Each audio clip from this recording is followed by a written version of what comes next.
Hello there. Once again, it's Anton from Anton and Will Bay, and Merry Christmas. And nothing says Christmas like, well, giant Warhammer figures that you got at Ross on sale. This guy would have originally run you a pretty good chunk of change, but I got him on the Christmas, pre-Christmas clearance where they sell all their junk out for $8.99, which is a little more than some of the other figures I've been getting, but this dude is huge. This is one of those flat gray unpainted ones. And I have like a blue one, Space Marine guy. I don't play Warhammer, so I'm going to call him a Space Marine guy. I don't remember what these guys' names or classes or anything were. And I remember that this guy's came in flat gray so that you could paint them yourself. Which kind of sounds like a good idea and also sounds like a ridiculous amount of extra effort. But I think if you're into Warhammer a lot, you're one of the guys that likes tons of extra effort and agony of playing Warhammer.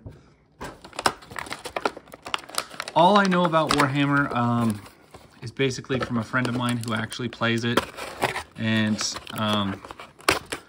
he repeatedly says that it does not bring him joy. It really just makes him miserable. Painting the pieces makes him miserable. Everything about it he hates. Yet he plays it anyway because it's addicting.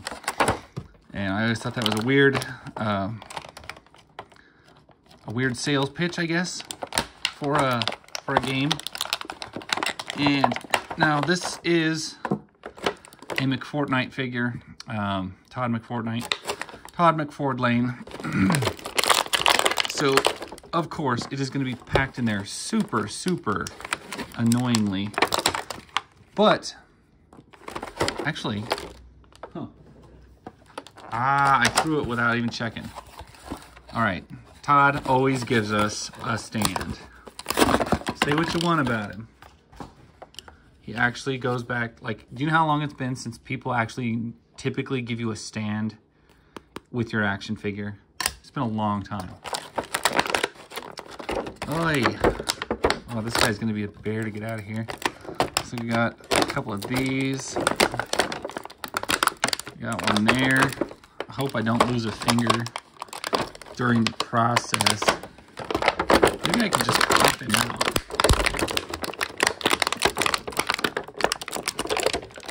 Nope, I am going to have to cut that.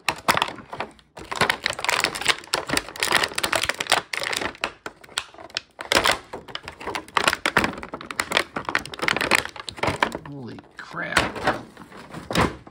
There that guy goes. All right, there's your Space Marine, and there went my my Nutcracker guard and my card, but that's okay. We'll live.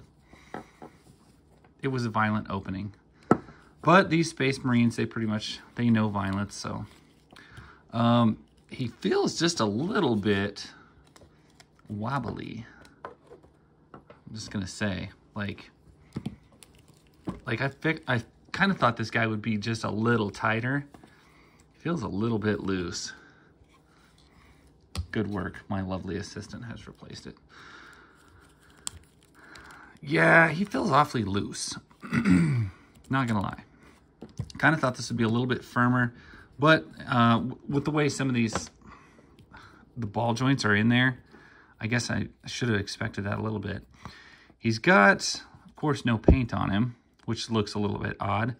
And before I slap this backpack on, I think I'll probably go through the articulation. He does come with a big, cool sword knife thing that fits in the sheath. I always love it when that happens.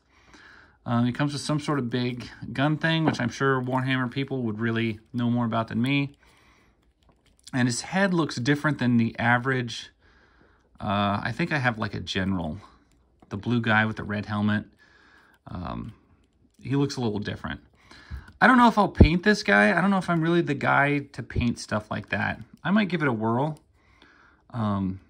It could be fun, I suppose. But as you can see, he's very well sculpted. He has a lot of articulation, which I guess we should just break down right now. The head just... Oh, it does tilt. Oh, I didn't think it would tilt. So it looks like it's on a plate that tilts, and then it rotates. This upper chest piece has a big gap that turns and moves there. He also has a lower rotation and crunch there. So basically 2 dumbbell joints in the torso. It feels like butterfly hinges, but I don't think it is. I think it's just a really loose extended ball joint. Like if you can see it in there, it's just a long ball joint so that it's got this extra range of wobbly motion. So it's like a shoulder ball joint on a dumbbell. If that makes any sense, that's what I think this is. And that is weird. You have an upper bicep swivel, double jointed elbow, and you've got a wrist rotation with a crunch, or no, wrist rotation and a ball joint, another ball joint. He puts ball joints all over these things. That's a little bit weird. These shoulder pieces look like they are also on a dumbbell ball joint. So that's kind of crazy. You get ball jointed hips. That wasn't a cat. That was my dog that just went back there. Ball jointed hips with some lever and rotation in them. Not your standard ball joint. There's definitely some more moving pieces in there than I can actually make out. You don't get any upper thigh cut, but you get double jointed knees. That's not an ankle rocker pivot. That's literally a ball jointed, like a massive ball joint ankle. And then a toe articulation, which you don't need because you never need that. That's pretty much it. He comes with this massive backpack thing. And speaking of massive, I should point out, this guy weighs a ton. This guy feels really heavy. And you know what? With that backpack on, he looks a lot less like a Space Marine to me and a lot more like a Fallout 4 Brotherhood of Steel armor. Like the X05 power armors.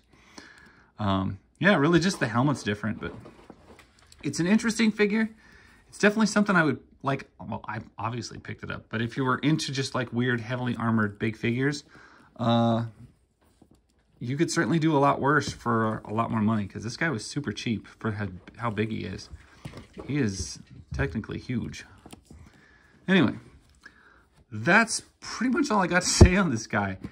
It was one I just saw on clearance. They didn't have any more of them, and I snagged it just because I've never seen one before, so I snagged the big gray one. Anyway, that's pretty much all I got to say. Definitely worth what I paid, and I would look for one too. If you got a Ross nearby, go check it out. That's my story. Have a Merry Christmas. Thank you guys so much for watching. I'll catch you later. Bye.